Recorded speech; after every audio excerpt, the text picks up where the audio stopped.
You've got mail.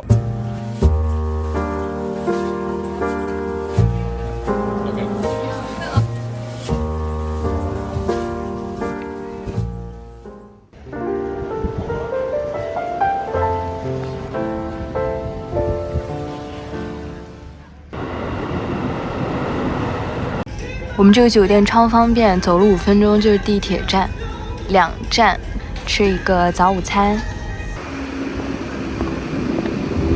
你们看，他们城市当中，大家基本上的交通方式就是 tram 和自行车，骑自行车的人超级多，所以他们的自行车道也非常的宽。感觉阿姆的 vibe 跟伦敦还是有点像的，就干干净净的，然后街道呢就比较现代化。葡萄牙跟西班牙给我的感觉就是本地的特色会更明显一点。这一家还蛮有名气的 brunch 店，我们没有提前预定就直接 walk in 成功了。进去之后发现其实本地人吃的还是比较多的，大家都蛮 chill 的，就是它上菜有点慢。我们点了一份非常健康的鸡肉黑豆，这个看着很寡淡，但其实呢它的咸淡调得非常美妙。鸡肉也是提前腌制过的。另一份呢是滑蛋培根蛋饼，我愿意封这一餐是完美一餐，就吃完立刻就分享给了我在欧洲的朋友们。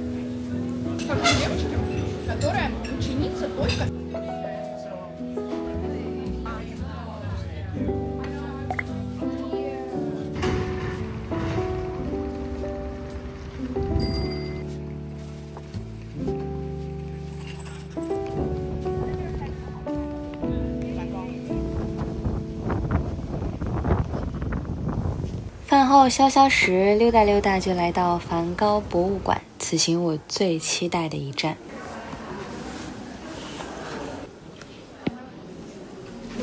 你走进这个展馆的时候真的是觉得很奇妙，因为它不像一些古典艺术博物馆就是那种很金碧辉煌的，它整个空间呢是又明亮又现代，但是墙上挂着的却又是一些很充满生命力的画作。我觉得就是这种反差感能让我更深入的沉浸在他的这些作品当中。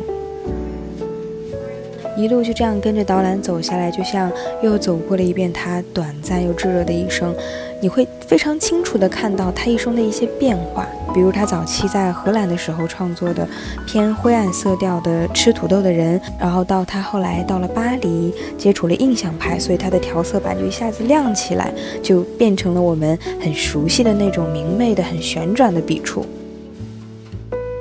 其实最让我印象深刻的是他和弟弟提奥之间的那种感情，因为这里也展出了他们之间往来的很多书信。梵高他一生很坎坷，几乎是靠着弟弟提奥无条件的支持和信念才坚持画下去的，所以对他来说，弟弟不仅是一个亲人的身份，更是他最知心的朋友和精神支柱。杏花盛开，象征着新生命的开始。在梵高生命最后那段非常痛苦、非常灰暗的时期，有一天他知道弟弟提奥的儿子出生了，所以呢，他就尽全力把所有的祝福和爱都倾注在了淡蓝色的天空和绽放的花枝里。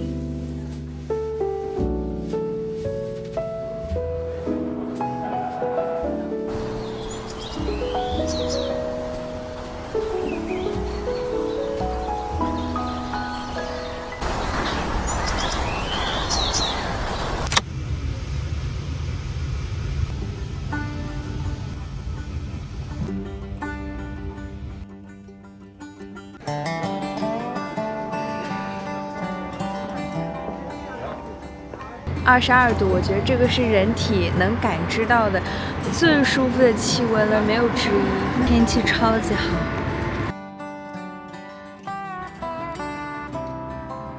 下车了，第一家店就有好多的游客。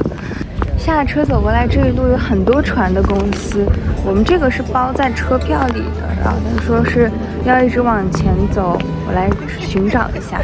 这气温很舒适，我感觉都用不上穿风衣，但是担心晚上回去的时候会降温，因为还蛮冷的，好像才10度左右，所以还是有必要让自己护一下。我是那种可以热但是不能冷的。找到我的公司了，它这个要等1个小时之后发船。我们在这个船公司的旁边这个餐厅打算简单吃点饭，正好1个小时之后就可以上船。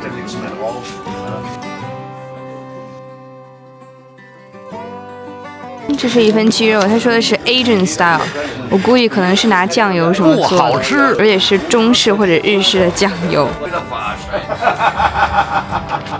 果然很中式的味道，有一种糖醋鸡的感觉。重生之我在荷兰吃糖醋鸡，中式糖醋鸡。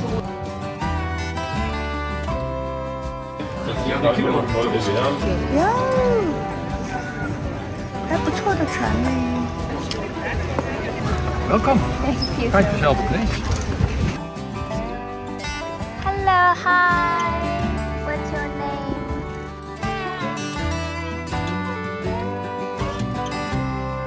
It with me. It was it's dried mud.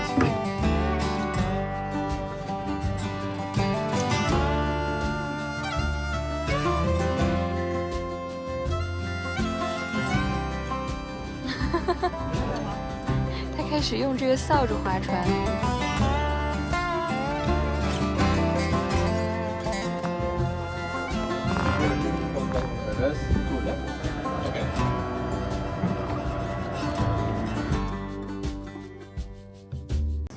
Slice it. Oh, into slice. Oh, it's soft inside, right? Thank you so much. Show it again. 刚才买了一个羊的 rosemary 的 cheese， 这是我第一次接受羊奶酪，还是要感谢有迷迭香的加持，不然我真的觉得羊膻味有点大。不过刚刚试吃觉得还蛮好吃的。昨天要来之前呢，其实还挺犹豫的，因为它离市中心很远嘛。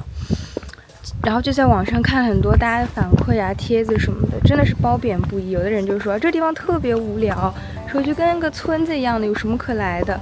但是有些来过的人呢，大家就拍了很多漂亮的花花呀，然后当地的居民大家都很和善啊，所以我就觉得还是要来看一看，因为每个人看风景，大家的想法观念都不一样嘛，还是要自己亲身体验一下才知道好还是不好，适不适合自己，会不会开心。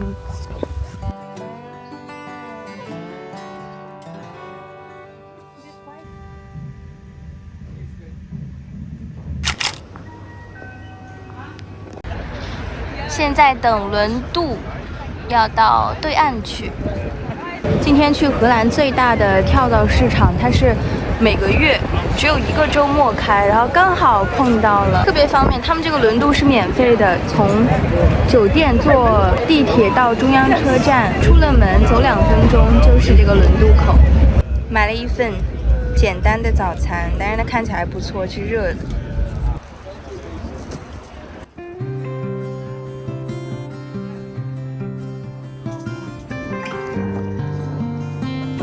这里有超级多的 CCD， 我其实想淘一台 DV， 但他们这里没有，让我 check 他们的 website。连这种小瓶盖都会拿出来卖。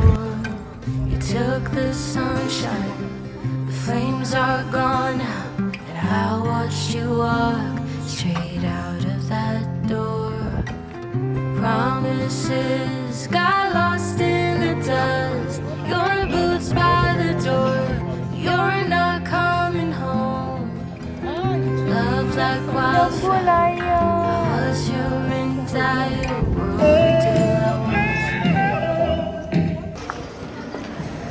阿姆的最后一站，古着街。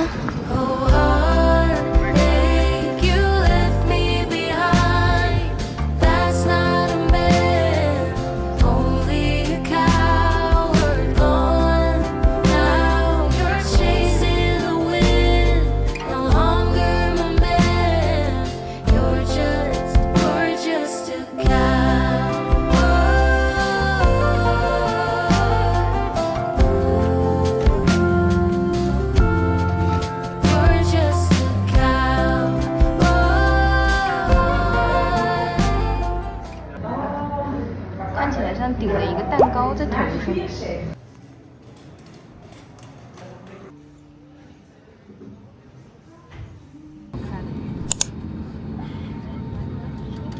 落地哥本哈根第一餐，